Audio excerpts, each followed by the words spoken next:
Ready Check Radio.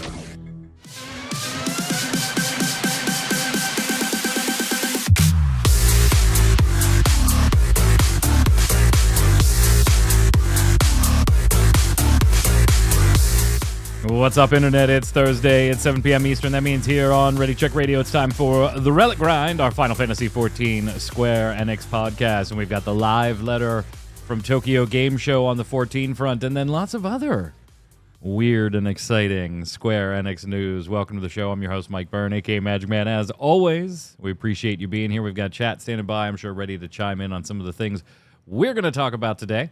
If you're watching on YouTube or listening on Audible or Spotify or any of the podcast platforms, thank you so much. We appreciate it. Give it a like, a thumbs up, a subscribe, turn on those notifications, comment. Let us know what you think about some of today's topics. Feed the algorithm. But most importantly, if you like what we do here, tell a friend. Head on over to ReadyCheckRadio.com. Upper right-hand corner's got all the socials, so you can follow us everywhere and join us live.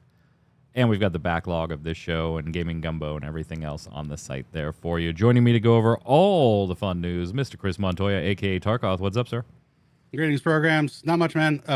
Just another day of Final Fantasy and live letter goodness, so let's dive into it, yo. Indeed, indeed, indeed. Also on the line, Mr. Paul Berlin, a.k.a. Flynn. What's up, boss? Yo, we finally know how priming works in the TCG, and it looks fun. We do. Final Fantasy trading card game fans rejoice. A while ago, like a set and a half ago, we occasionally get like a spoiler for 2 sets down the road type deal occasionally. And they spoiled a Clive that had a keyword on it that we had no idea what it meant. It just said priming Ifrit 16 and then had like a crystal point cost on there. But we didn't have a corresponding Ifrit card, and we had no idea what priming meant, and then we got the new set, and now the next set comes in November, and today they finally explained the priming mechanic. It's actually pretty dope and pretty on brand for all that. It's going to be interesting, though, Flynn, like to see if they use it outside of 16. Like in 16, It makes total sense. It will be curious if you can make a Cat 16 deck. That's what I'm wondering about. Yeah, I mean, not yet. It would depend on. They would need a lot in this set, in this upcoming set in November, to make a 16 deck that was even remotely viable. But it might do what like 15 did for a while. 15 is still one of those like, it's borderline whether it could be a deck or not. You can make a 15 deck, like a 15 title deck if you wanted to, but it's not necessarily one of the strongest things, and it's not something you would take into competitive play. But I've even run 15 as a sub-package in competitive decks at competitive events. So maybe it'll serve that way. Yeah, the priming mechanic's going to be really interesting, right? It's like you play a Clive, and then you can pay the priming cost, go into your deck, grab an Ifrit 16, and then you set him on top of Clive. And Ifrit 16 has all of the abilities on the text, but is also card name Clive, which means special abilities can be triggered by discarding a Clive or discarding an Ifrit 16. And plus being able to grab stronger or more powerful characters from your deck and take them right to field without an ability for your opponent to respond since it doesn't use the stack. It's all very interesting, heavily thematic for Final Fantasy XVI. I'm going to be interested to see if they use the mechanic outside of 16, and if so, how, since it's not going to be as thematically accurate for other games. 10-2 could potentially use it for when the girls go into like the Gestalt form. Yeah, I can see that too. Or maybe get it for the 13 summons for when they go from base form into Gestalt. Yeah, and it might be I think they're gonna take. I think they're gonna take it like. Whoops! I think they're gonna take it more generically, right? Like, Raideo can prime into a Titan of some type. Like, even though that didn't happen, she didn't become Titan, but like the summon they are known with type deal. Maybe they'll do stuff like that. I have an Tark, idea. you were raising your hand. I don't know why. This isn't a classroom, buddy. Clearly, this is an opportunity to make another Zidane where he can prime himself into a super Zidane. Yeah, and steal 4 cards instead of just 1 or 2. Why not? Yeah, we're always down for more Zidane. More Zidane. More shenanigans. Anyway, Final Fantasy TCG was not part of today's show, but it broke today, and it is pretty cool. I do have questions I've already submitted on the official Twitter just to get some rulings. All reason I knew priming came out today was seeing that tweet. Oh, one of the questions I asked, yeah. I have a question about, so it doesn't like, you can't prime in response to something. There has to be an empty stack. So basically only when you could actually play a character from your hand, you could prime. And it's not really considered entering the field of the character that you're bringing in. So Sid Randell doesn't stop any type of effects that they have. But there are things like a remedy that when your opponent searches, they have to discard a card. And priming is defined, at least right now, with search that card and play it. So I had just a clarification, like, are we talking search the keyword here, which has a very particular meaning? Or is this search in a more generic context? My guess is that like things like remedy would still trigger here, but we'll see. I don't know. I've asked the question. Anyway, we had a live letter last week. Yay!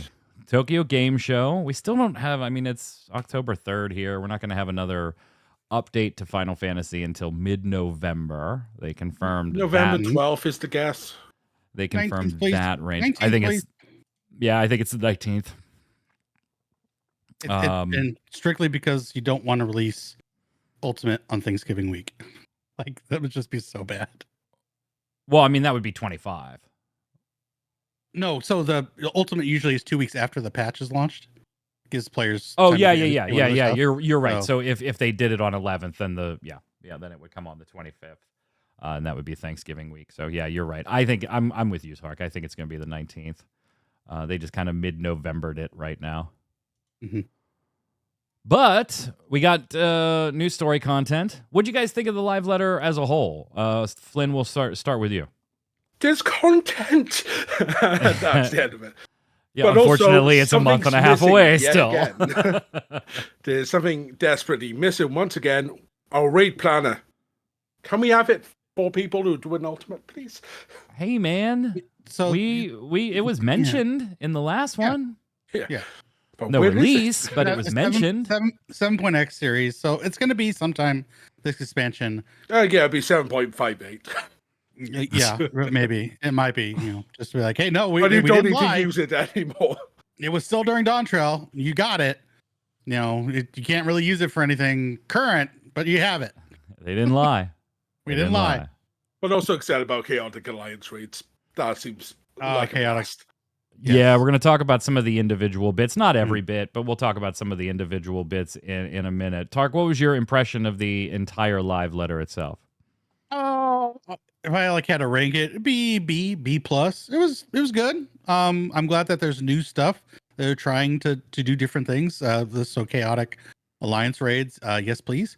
We'll get to the individual stuff. Stop it! I know. I'm excited. Everybody's spoiling shit. Hall of Novice, it's good. It was good. Not I thought great. It was too. Yeah. I didn't think it was like. They're always a little longer than I'd probably like, but this one did not drag on for days. That's thanks to Tokyo Game Show because they had a limited 80 minutes. We need one of these timers attached to UGP in general, I think. Yeah, absolutely. They could definitely benefit from doing live letters at events where they can't control the clock. They just have to get things done. We don't need 4-hour live letters. We just need a couple of Yakuza managers with a stopwatch going. You have until it stops.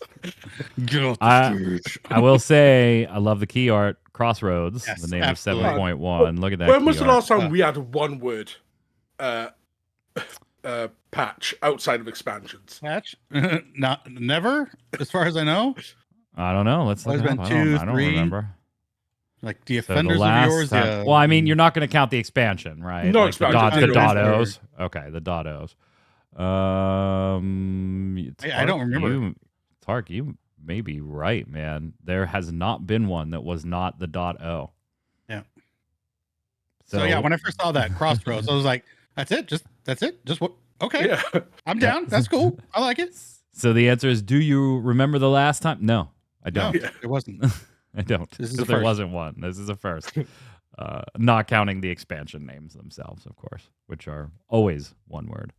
Which now they kind of take it in the opposite I mean, direction. it depends on what you count A Realm Reborn as, I guess. Yeah. We don't know a lot about content.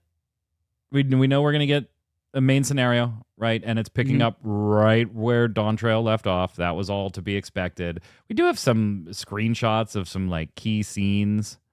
But again, they're doing their usual hiding of things that are actually going on, and we kind of just get to like see the back of somebody. Looks like maybe they're all jaw. Like, we're not sure on some things, but we do see Grahatia and Kryl and Grahatia and stuff. So yeah. Getting side quests too, a lot of them, and that's pretty typical, right? The .1, the Allied Society quests, those are coming for combat jobs from 90 to 100. New custom deliveries, those are coming. The Capstone role quest, if you completed all the Dawntrail role quests for combat jobs, that's coming. Then also the Capstone for the previous deliveries ones we had, and then Hildebrand coming back. Yeah, Nashu hanging out in Final Fantasy IX world, right? Up in Solution 9. And we are very much done with his stick. If she has a bomb, we're like, nope, we're putting that out right now. Just no. So, yeah, Hildebrand. I'm one of the ones that likes Hildebrand. I know he's not for everybody, but I like Hildy. I would say that you need to do it because you never know. It might be part of the next relic. When it might be the entire relic. You just never know. You never know. Hey, go get 15 or 500 of these. Go get 500 of these. Go get 500 of these. And talk to Hildy's dad 3 times. You got a relic, friend. Nice job. Nice job.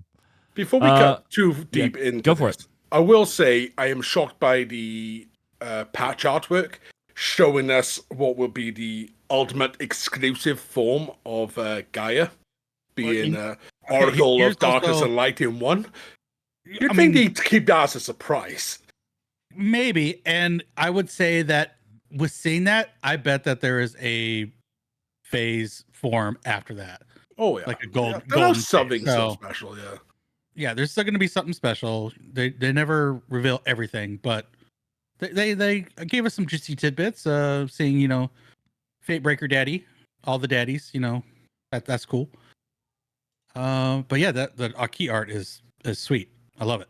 And Prish, yeah, 11 players, Prish. Yeah, Mike, you're gonna have to give us the 411 on all your 11 predictions. Yeah, we'll talk about 11 separately in a second here when we get to the Alliance raid. First, let's hit a few of the other new features coming in the patch. Duty support itself, obviously not a brand new feature, but now they are going to be extending the duty support feature to non-main scenario critical path dungeons. Awesome. Halatali going to be the first one, and then more planned for the future. Just makes sense. I like seeing it. You got the sense. I did kind of wonder. Maybe I was alone in this. Maybe while they alluded to, hey, we're going to be doing duty support for all these dungeons, I did kind of wonder like when they were going to get around to non-MSQ dungeons, right? Because we really had the sense over the last expansion and a half, 2 expansions, that they were pushing so much into the solo player realm that I got the feeling they only added duty support so that they could get a potential solo player through the MSQ so that they could enjoy Final Fantasy XIV as a Final Fantasy game and just burn the story without having to interact with anybody. So I'd always kind of wondered, like, when are they going to get to the side dungeons, and are they going to get to all the side dungeons? So it was nice to see confirmation that, yes, they are doing that. Halatali going to be the first. I don't know if that's the first one I would have gone with, but whatever. It sort of makes sense. It does. The first one in the leveling, right? Bale, Darkhold, Dusk Vigil, and Shishui and Violet Tides, they're all semi-tied to story in a way.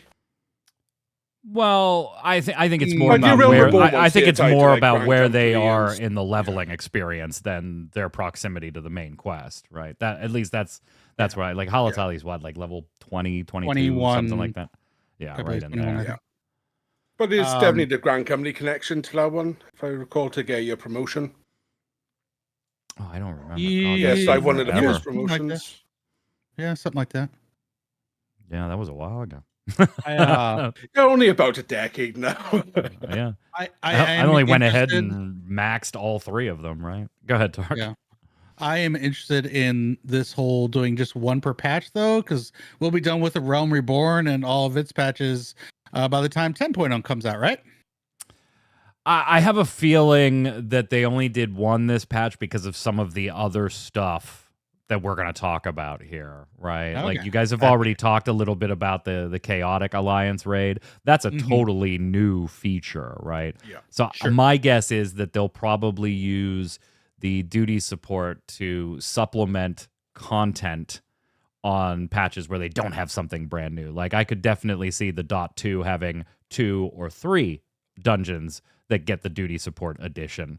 Because I also think it's something that they have down pat now, right? Like they know how to do this. They know the ins and outs of it. They've done it on base level, A Realm Reborn dungeons, and all the way up through current content-ish now to this point. So all the challenges with implementing duty support, I think, have been worked out. It's just going to on be the how back they end. rework the dungeons, like to Kelsey, and like they brought up Auronvale. It's like, don't ruin your Auronvale experience. Yeah, exactly. Hall of the Novices gets I actually really like this edition. Oh yeah, Yes. I hope this is mandatory before you go into the level. It will stuff. not be. They will I know, absolutely but I would love it to not be. make it be. In fact, I think they said as such that it wasn't going to be mandatory. Level It's not necessary. 46, 49. I think is what they said. 49. Yeah, it's that's kind of and they said it's not necessary to complete or participate in any content. So no, it won't be mandatory, and I don't think it should be either. But they're adding a mechanics boot camp to the Hall of the Novice, and that's going to be this feature that shows off all the various visual telegraphs in the dungeons and trials and raids.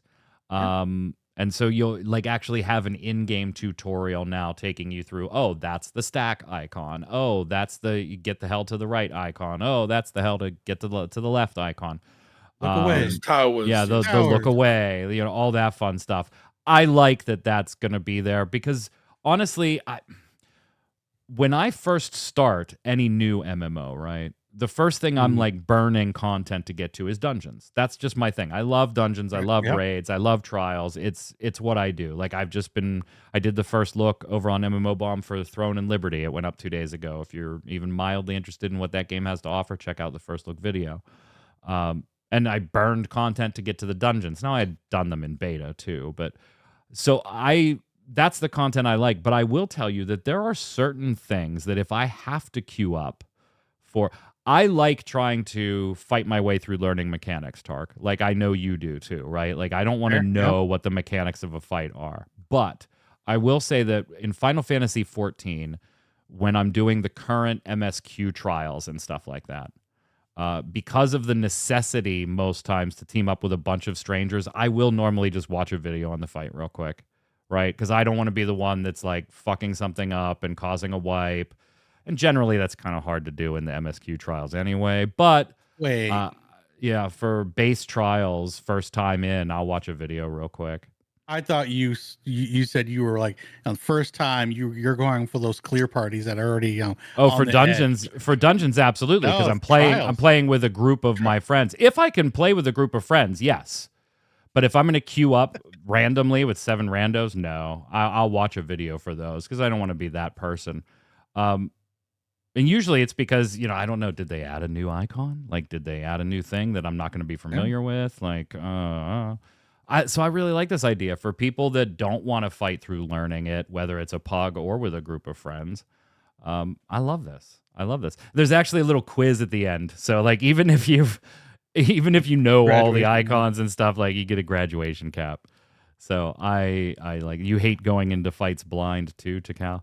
I don't mind going in blind. I do mind if I'm one of 8 rando strangers going in blind. Yeah.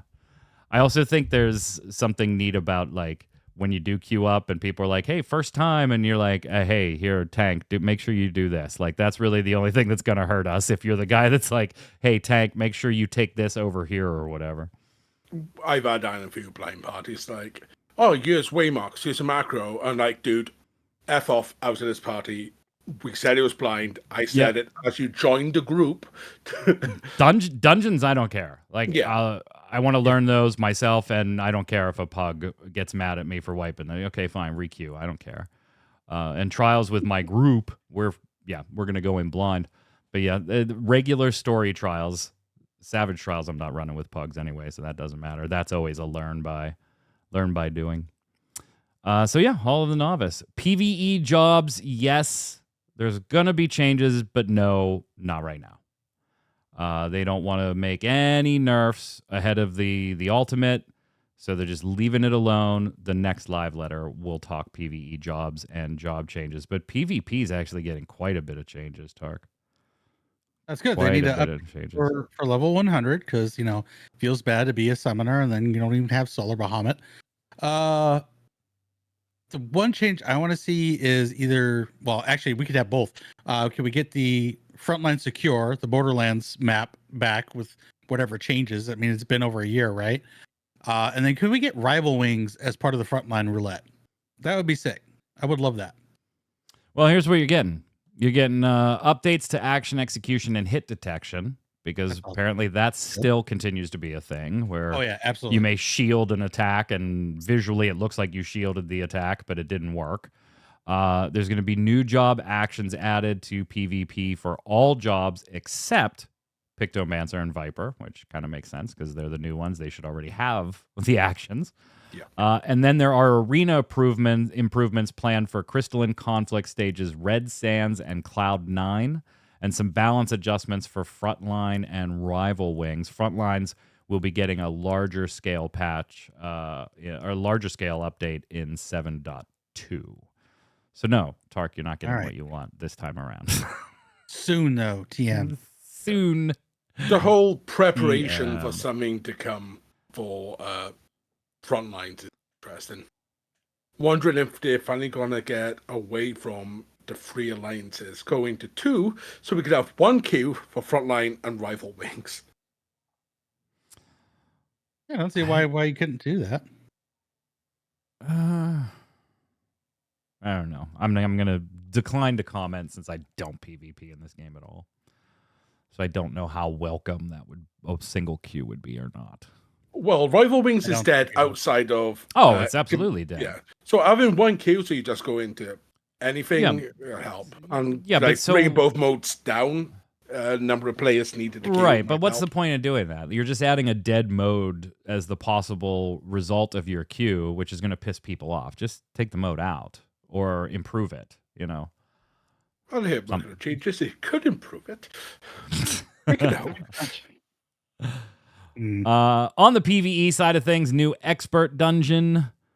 Looks like it's going to be accessible through Heritage Found. You'll go through like a little wooded area with lightning towers and go to a cave and a medical facility.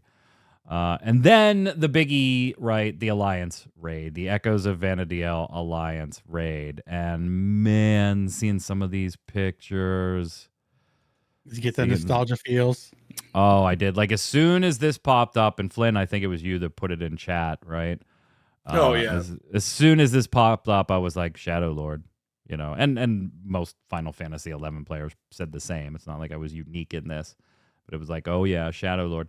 For those of you that don't know, Shadow Lord was like one of the first major bosses in the game as you were doing your official ranked missions. Kind of the boss of the initial launch, although in North America we got the Rise of the Zillard expansion with our launch, but he was kind of the boss of the base game, if you want to say, in the original just Final Fantasy XI. And then after you beat him, you went into the Rise of the Zillard expansion main mission. So he was kind of our big baddie when it all launched for the first time in Japan, and then he was our first big baddie because we got the expansion in the launch package. So you absolutely can tell that that's his area. Like, Yeah. And then we saw Juneau, one of the main hubs, if not the main hub. Even I recognized. I'm like, oh, that's Juno. Yeah, Juneau. Aw. I'm very interested in the raid, but all these pictures did, Flynn, was make me want an updated Final Fantasy XI. I bet. I saw these pictures and I was like, oh, come on. Give me that. Give me that. FF11 offline with the 14 graphics engine and we're good. Yeah, I mean, I don't even care like if you left all the systems as like the hardcore, you have to party and do everything that it was through the first few expansions up to this level 75 cap. I would absolutely be, yeah. The name said something about a walk. Don't people in 11 walk to that city early on for some reason? Is it like a long walk or something? So the way the world of Final Fantasy XI was, you had 3 major city-states, just like we do in 14, right? Our Limsa and Gridania and Ul'dah, except it was Sandoria and Windhurst and Bastok. And they were kind of like spaced out in a big triangle through the world, right? And right in the middle, there was Juneau, which was kind of like the capital without officially being the world's capital, right? Yeah. And that was like the big get-to place first. The first because, big hub.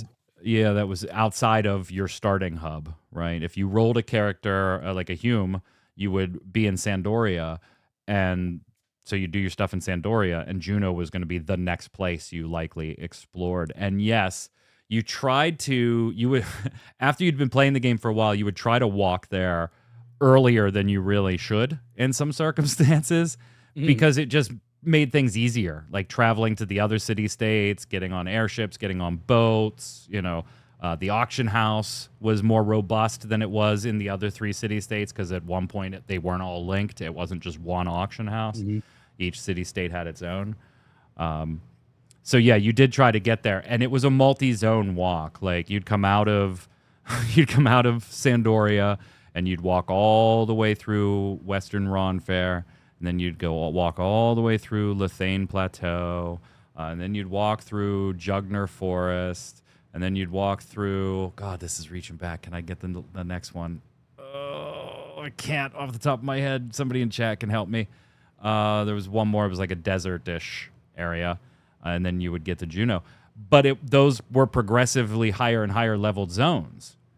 And if you're trying to make the walk at like level 18, you're going to eventually hit zones in this journey from all angles that are like level 35, level 40, level 45, level 50, stuff that would easily just one-shot you, even if you were on par with its level in some cases, because it was a party-based game. And so like my red mage, I'd have to stop and cast Sneak and Invis and Silence and Deodorize, to buff up and make myself invisible, not smellable, not seeable, not hearable, and then start running until one or multiples of those wore off. And when they were about to wear off, you'd run and hide in a little ditch, you'd let them fall off, and you'd throw them all up again, and you'd continue on your journey. It was a different time in MMOs. It wouldn't fly today. It was sometimes downright terrifying, and I wouldn't have changed it for the world. And the worst was when you almost got there when the and world then got killed. Dangerous. I have watched Happy do that walk with a low-level character. Like, Yeah. It's a blast. This doesn't look like a time. It's a blast. I miss it. And man, these pictures, they just make me pine for what could have been in a remake. I am curious how we're gonna go through these areas, because Juneau and where the Shadow Lord keep is separate cities, right? Oh, absolutely. Yeah. In 11, sure. In 11, yeah. I mean, this is like echoes of vana'diel, so, it's kind of like they did with Ivalice, right? There were some things in the Ivalice stuff that you were like, well, these things are actually really far apart in Ivalice. And it was like they're we're gonna get to walk through Juneau, but it's gonna be more like an echo of Juneau, and then we'll zone out the other side, and it'll be an echo of whatever, Saruta Baruta, or wherever they want to send us. We're not actually going to vana'diel. This is just the vana'diel version in 14, so it won't be 1-to-1. And we will get, we know that Preesh and presumably, based on some things hinted at, Shadow Lord will appear. I think they're actually in the artwork, aren't they? Preesh is. They're both. I think it's Shadow I think Lord they're is not. both in the Crossroads artwork. Yeah, Shadow Lord's right beneath Rin Gaia. Extreme Trial. All about you, Tark. You happy?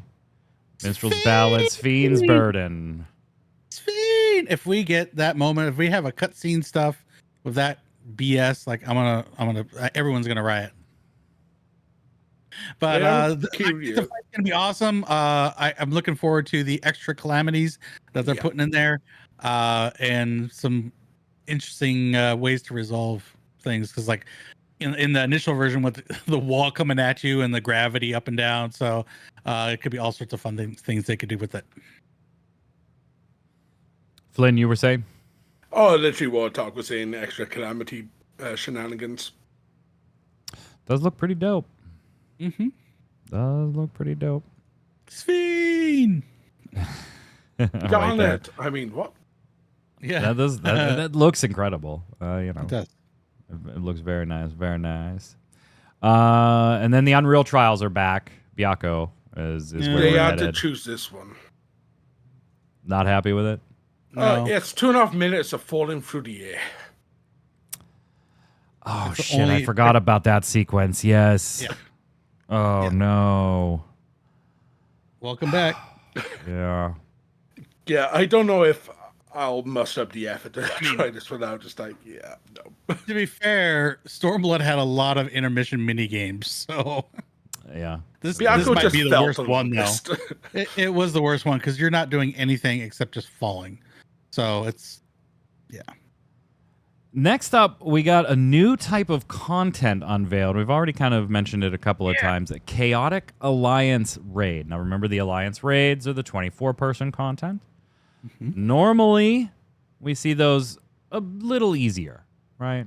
On the easier side of the spectrum of PvE content. You can just generally a little more forgiving in some cases, unless you got to do math and everybody's just dead except like 5 of us.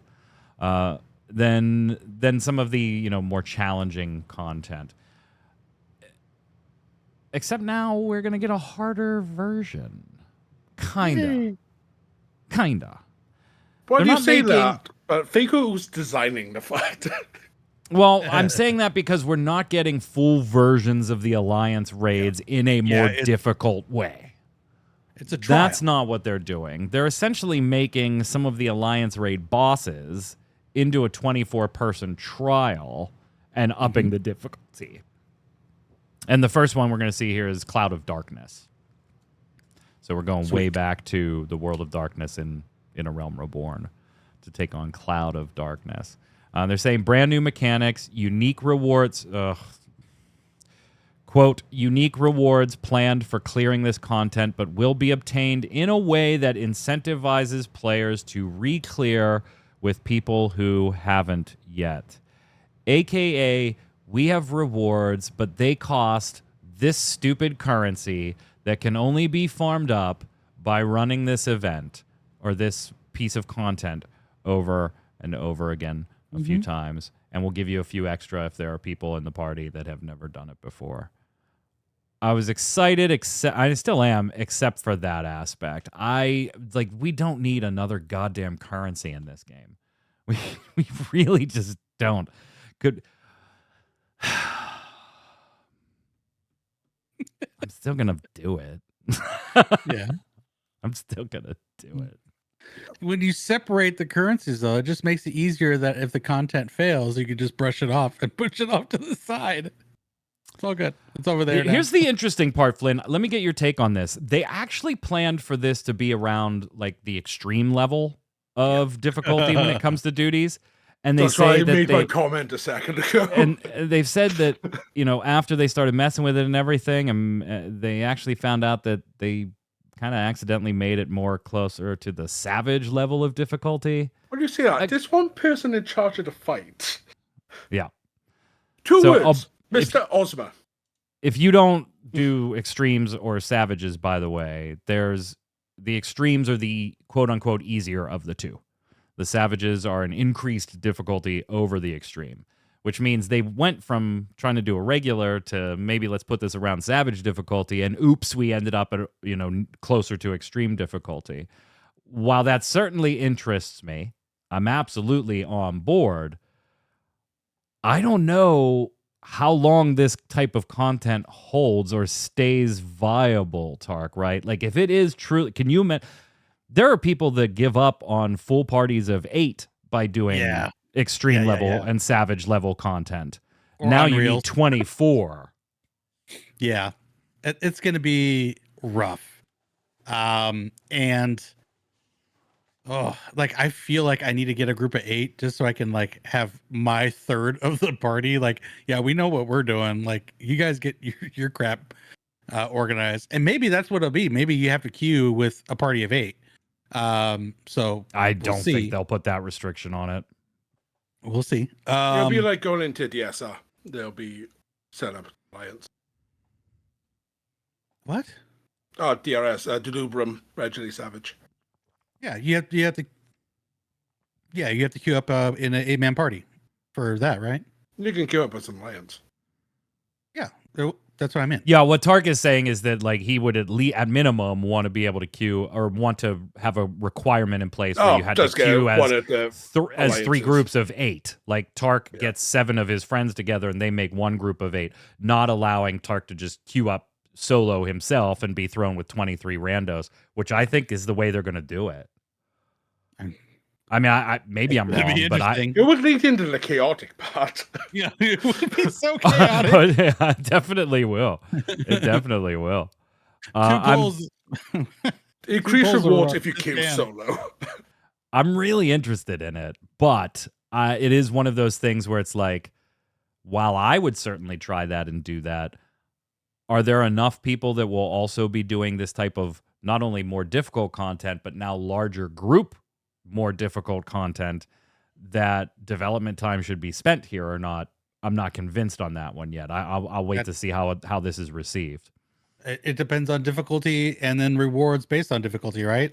If it always comes down to the rewards, yeah. It always comes down to the rewards. If the rewards are 1 mount and then materia, people are gonna get it done and then I'm just wash my hands of it. I'm not going back. Was there any talk about it being a fixture, or they maybe thinking about no, it's a test run.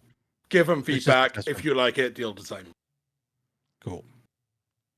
And then an ultimate trial, Futures Rewritten Ultimate. So that's the Eden raid from Shadowbringers. Farouk, good stuff. Yeah, all in all, good stuff. Finishing off the last couple of things here, we got the some housing info. I'm not really sure how much I'm not crazy about houses. I just generally just upkeep mine, but we're getting an update where you can change the interior design regardless of the location of the residence. So you could change your walls and stuff, and new interior designs have been developed. So that type of stuff, and I'm showing off one of them here. But what I think is more interesting, Flynn, was one of the things that Yoshi P said is that the team is thinking, hey, what if you walked into a small size house, but it had a large size interior? Would you like your very own TARDIS? Yeah, exactly. We know we're limited on the small, medium, and large plots that we can sell you, and we can't let you build a large house on a small plot externally in the neighborhood, right? But what if when you opened the door and walked in, since that is instanced, what if the interior was just always large? Now, doesn't mean that they're doing it, but they seem to be moving forward with something along those lines, although we're unlikely to see it during this expansion. Or would you be in favor for that of that, Flynn?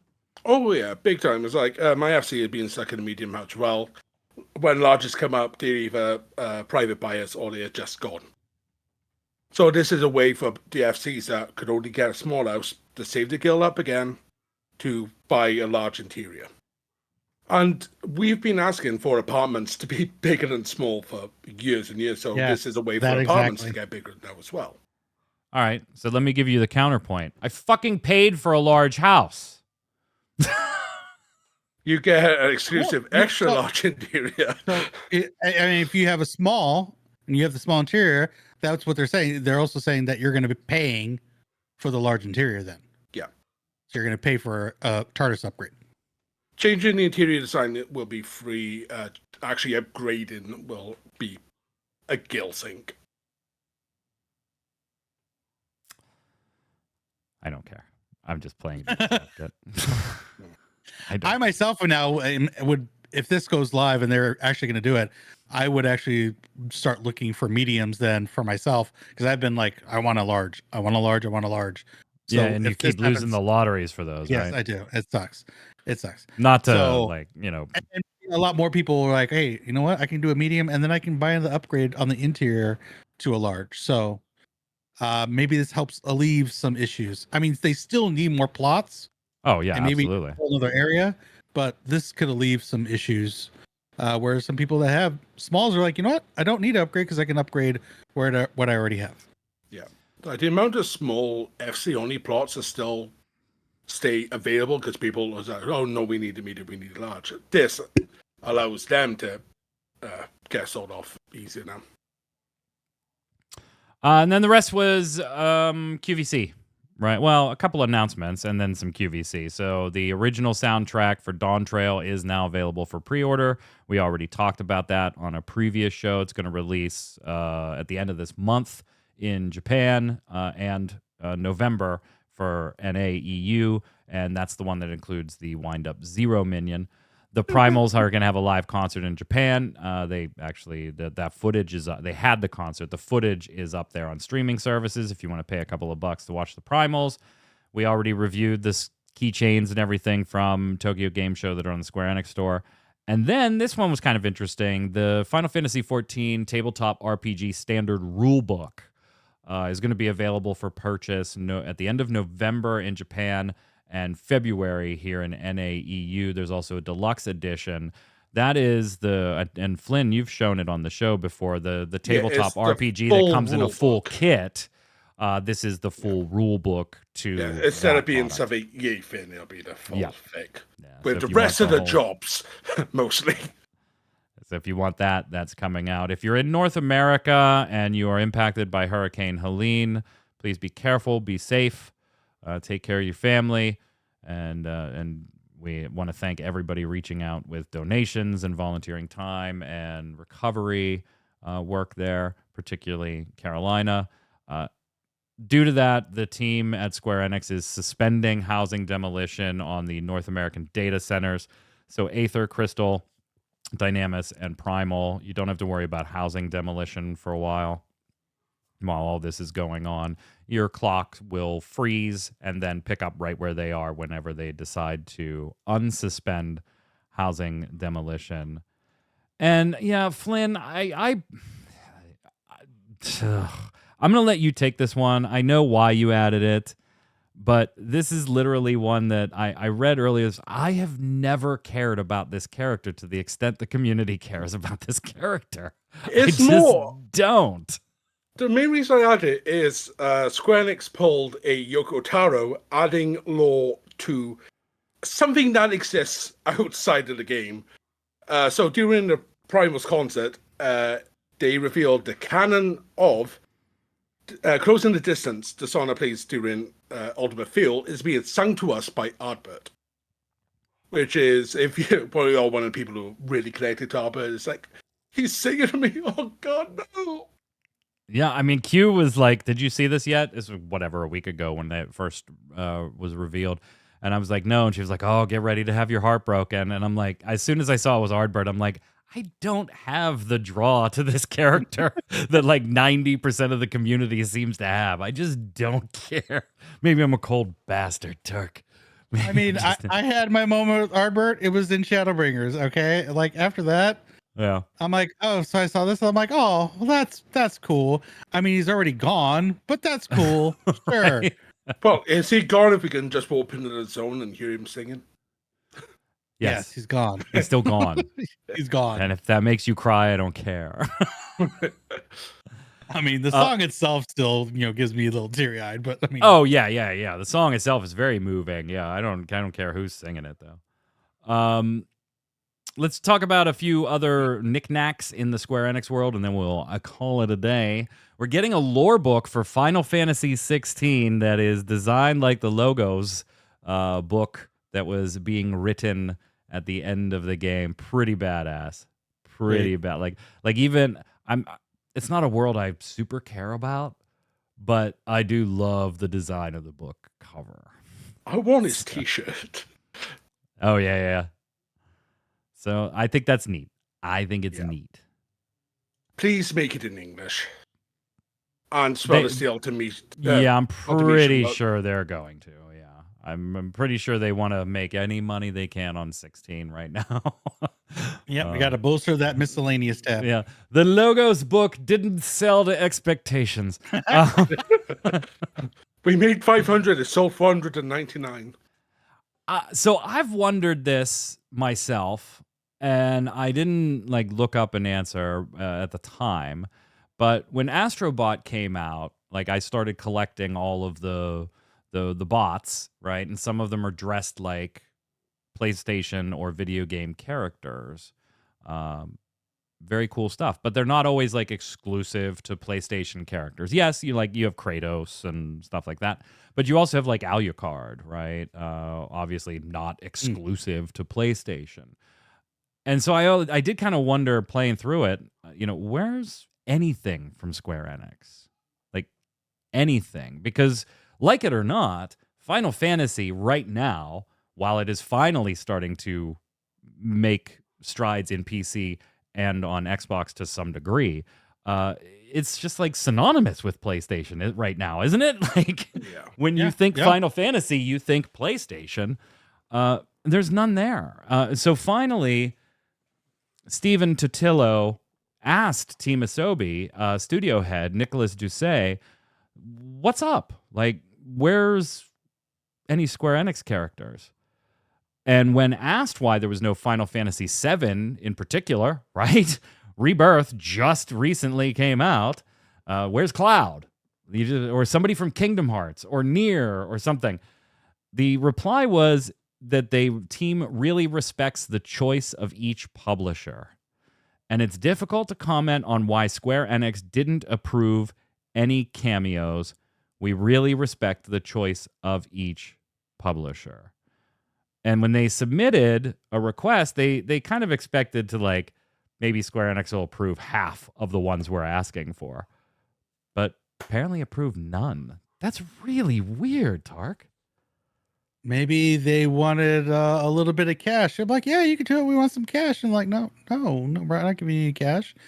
Square Enix is hard up for some money. They've been having some problems over the last couple of years, or they're going the way of Nintendo and protecting everything that is their IP. I don't know. Wait a minute. Wait. Final Fantasy X characters. That was the last big Final Fantasy game that seems to be a Sony game as far as mindshare is concerned.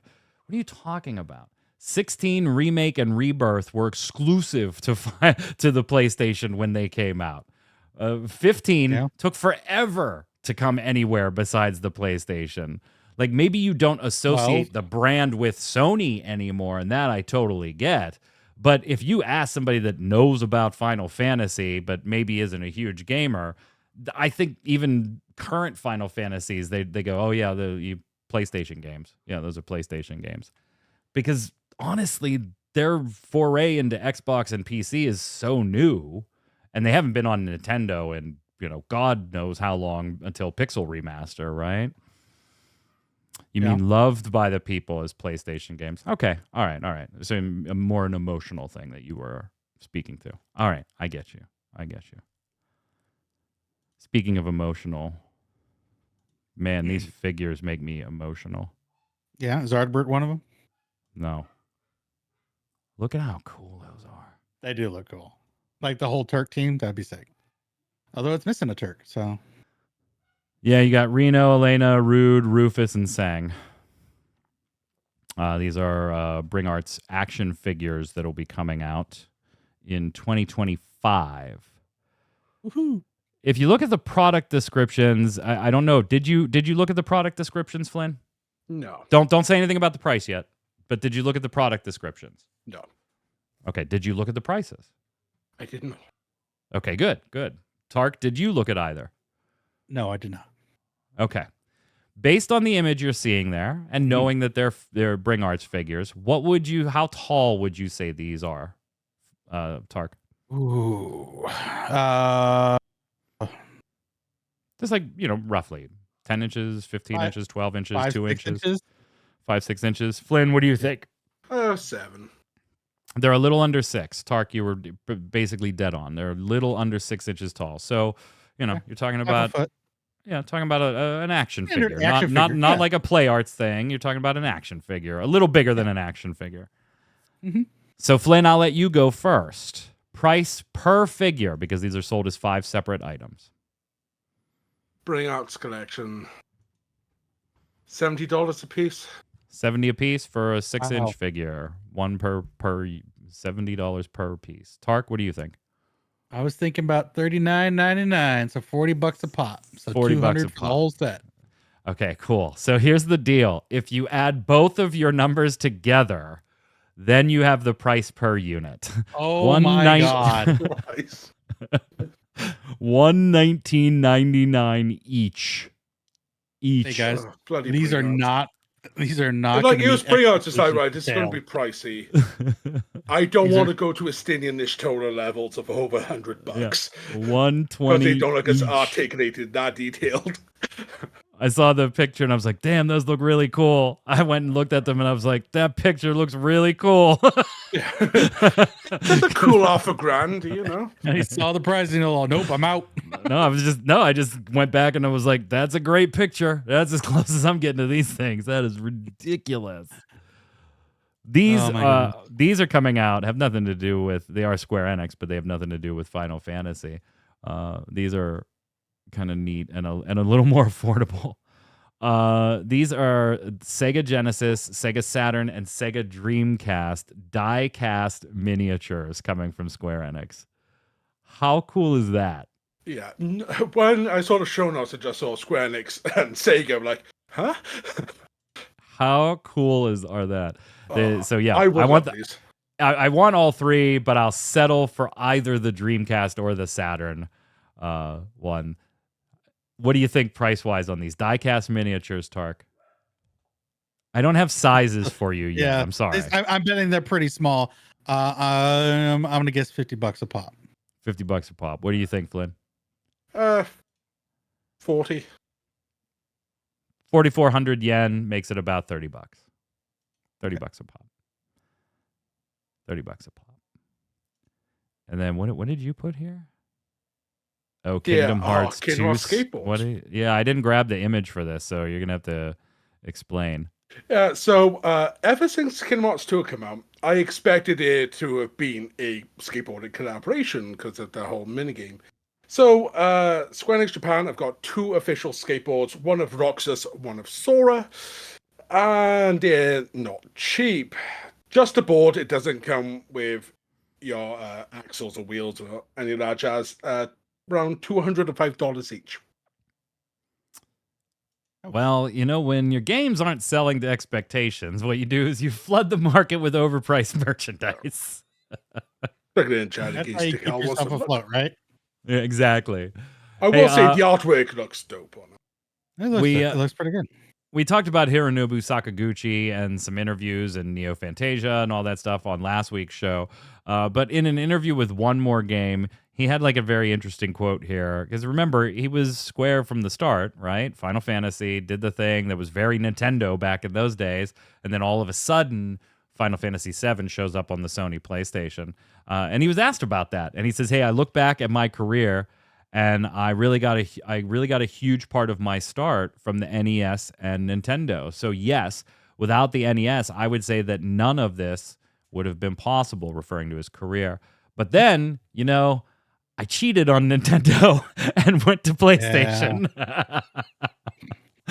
And I was just like, that is an amazing way to put that. He was like, yeah, I cheated on Nintendo and went to PlayStation. Well, if Nintendo had taken care of their groom or bride, their significant other, by going to CD drive, maybe this is a whole different planet.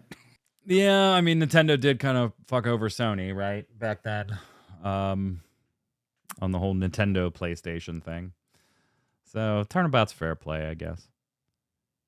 And Flynn, another mobile game bites the dust. Womp, womp, womp. On the global market, surprisingly, this is one that's getting shut down worldwide, but the JP service is staying up for now. Well, and this is Romancing Saga Reuniverse is the one we're talking about. It's shutting down December 1st, 2024, so in about 2 months. But interestingly, this is a mobile game that's lasted about like 4 years. Like this isn't a 12-month shutdown like most of them that we report. Yeah. First soldier. Yeah. Right. Hey, let's slide over and do Love It or Leave It.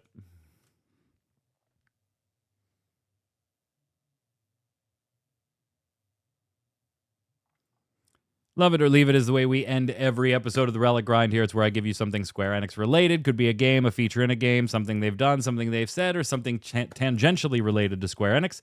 And you tell me whether you love it, want more of it, or leave it, cast it aside. No fence sitting here. Today we're going to start with you, Tark, and it's Chaotic Alliance Raids.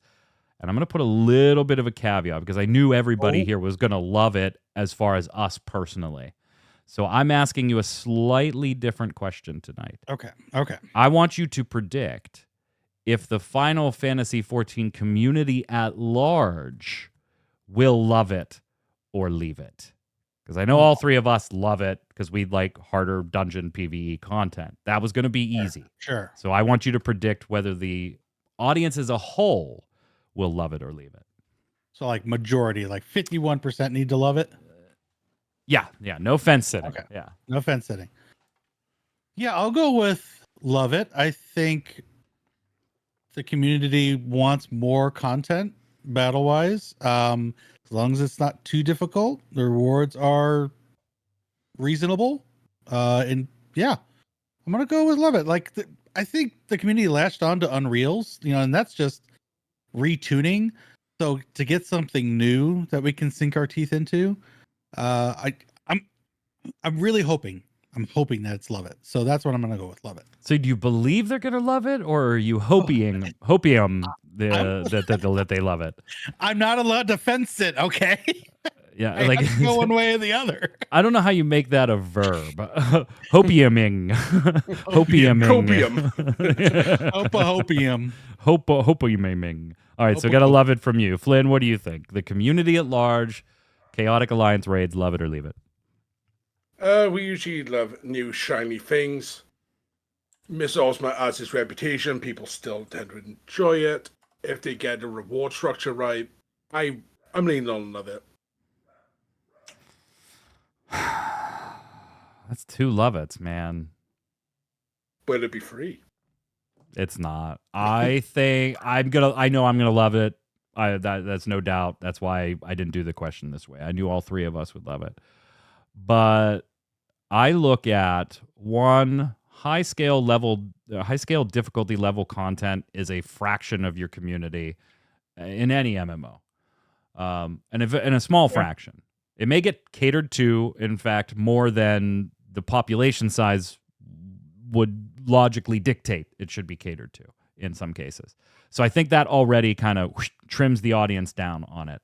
And then I look back on the solo ones that they added, right? With what the hell are they called? It's escaping my brain right now. No. The solo dungeons with the 12 Criterion. paths. Yeah, Criterion. Thank you. I could not remember it. When you look at the Criterion stuff and the Savage Criterions, like the audience of people that were doing those was really low too. Particularly when you looked at the Savage version. Whatever, I can't remember the name.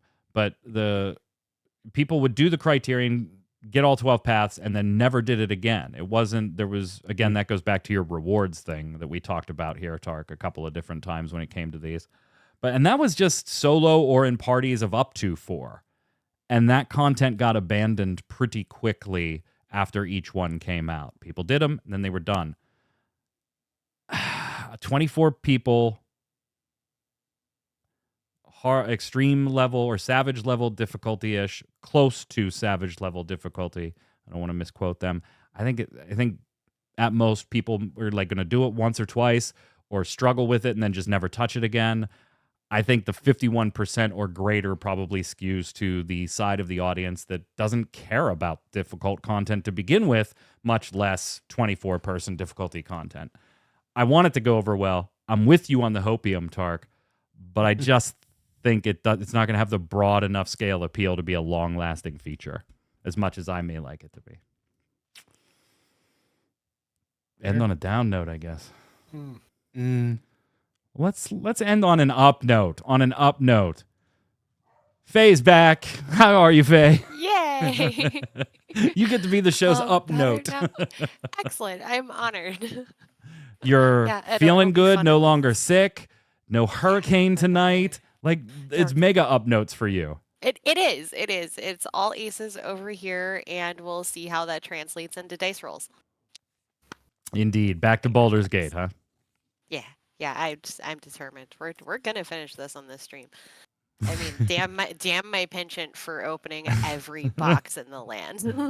Damn the torpedoes, full speed ahead. Precisely. Faye will be right up after the stream. Don't go anywhere. We'll just need a minute or two to relabel things. We'll be back, of course, next week with another episode of the Relic Grind, and Saturday we'll be here for Gaming Gumbo. Don't miss that. Until next week, Paul Berlin, Mr. Flynn, where can everybody find you? You can find me on Twitter at Flynn_Lowlight, and within Crisis, over on Twitch, within Crisis, with my raid group or in Savage. We're at Mouser2 and M1S now. So progress all good. And just a quick shout out to my local TCG community. This week we've been doing some charity fun games to raise money for a local mental health group. Oh, nice. That's dope. Is there like an online donation thing you can plug, or is it just like local only bringing cash in type deal? That's the plan, but I can find a link if you want. Yeah, I mean, if you got a link to it and you throw it in the comments, I'll make sure I go and approve it. Cool. I shall go look. Go ahead, Tark. Right. Twitch, Twitter, YouTube, all at Tarkoth Gaming, playing Final Fantasy XIV and a smattering of Dark Souls 1 throughout the week. And you can find me here on Ready Check Radio. Currently still playing Hades. We need like 2 more clears to finish the story, so cross the fingers for this weekend. Sweetness. I'm Mike Byrne. You can follow me right there at MagicMan1, but more importantly, follow at RC Radio, and you'll know every time we're going live with a podcast, hanging out with one of our streamers, playing some games, or we're hitting up Final Fantasy trading card game locals on Monday nights here in my hometown. Until next week, stay safe. We'll see you on the servers.